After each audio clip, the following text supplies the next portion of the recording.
Xitoy ko'zbo'yamchilik qilmoqda. Xitoyning Uyg'urlarga qartilgan kamsitish, sababsiz turmaga qamash qilmishi bag'ansiri eshiyotgan.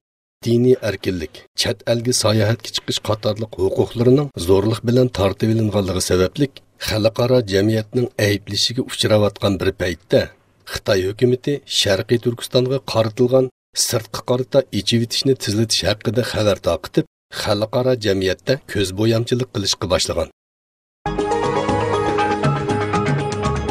Gollandiya parlamenti Uyg'urlar haqidagi taklif loyihasini ma'qulladi. Gollandiya parlamenti Gollandiya hukumatining Sharqiy Turkistondagi Uyg'urlarning kishilik huquqining qo'g'dilishi nishon qilingan Xitoy bilan diplomatik usulda suhbat o'tkazishni mazmun qilgan taklif loyihasini qabul qildi.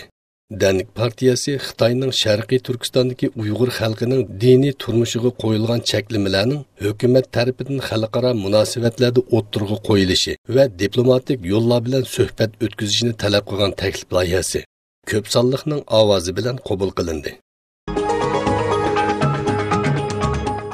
Dünya İslam Birligi qurultiyi yig'inida Sharqiy Turkistondagi qirg'inchilik aks ettirilgan film ko'rsatildi. Turkiyaning Istanbulda tunji qitimliq Dünya İslam Birligi qurultiyi İslam Birligi asosida o'tmishda va kelajakda davlat idora qilish temasida yig'in ochildi. Yig'inda Sharqiy Turkistondagi qirg'inchiliklar aks ettirilgan film ko'rsatilib, yig'in qatnashchilariga Sharqiy Turkistonning hozirgi real ahvollari tonishtirildi. Erdoğan İslam dünyasıga chaqiriq qildi.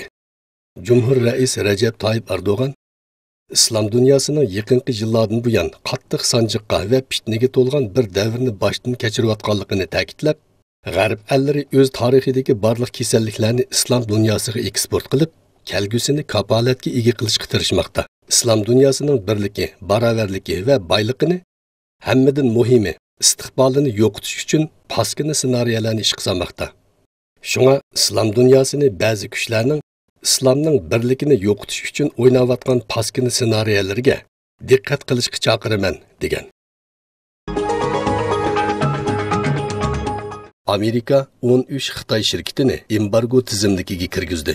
Amerikaning xazina ishlari ministerligi Shimoliy Koreyaning savdo faoliyatlarini cheklash uchun Xitoyning shirkatlari va bir Xitoy shaxs bilan qo'shib 13 shirkat 20 paraxotga embargo qo'yganligini e'lon qilgandan keyin Xitoy Amerikaning Shimoliy Koreyaga qarshi yo'lga qo'ygan embargolarga norozilik bildirib, Xitoy shirkatlariga aloqador konkret fakt bo'lsa, uni Xitoy doiralariga bildirishini talab qilgan. Shanxay fuqarolari ko'chaga chiqib, turmadagi siyosiy mahbuslar qo'yib berilsin deb namoyish qilgan. Xalq ko'tarib plakatlarda Xitoy dunyo bo'yicha siyosiy mahbus eng ko'p bo'lgan davlat. Barliq siyosiy mahbuslar darhol qo'yib berilishi kerak. Siyosiy mahbusning biri qamalib qolsa, barliq kishilarga erkinlik bo'lmaydi degan shiorlar yozilgan. Xabarda yana Xitoy turmalarida sonsizlagan siyosiy mahbuslarning kunlari azob ichida ketayotganligi. Ularning ichida muddatsiz hukm qilingan Uyg'urlardan Mehmetjon Abdulla, Gulmira Imin, Ilhom To'xti.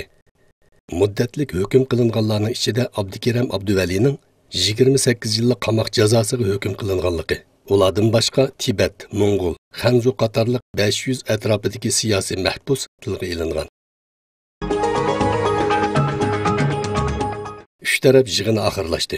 Turkiya Cumhur Raisi Recep Tayyip Erdoğan bilan İran prezidenti Hasan Ruhani, Rossiya prezidenti Vladimir Putinning sohibxonligida 6 yildan beri davomlashayotgan ichki urushning natijasida ezilayotgan Suriyaning kelajagi muzokara qilinib, Suriyaliklar o'z taqdiriga o'zlari qaror berishi kerak. Suriyani iqtisodiy va ijtimoiy jihatdan qayta qurib chiqish uchun o'zaro fikr almashtirish kerak degan qarorga kelgan.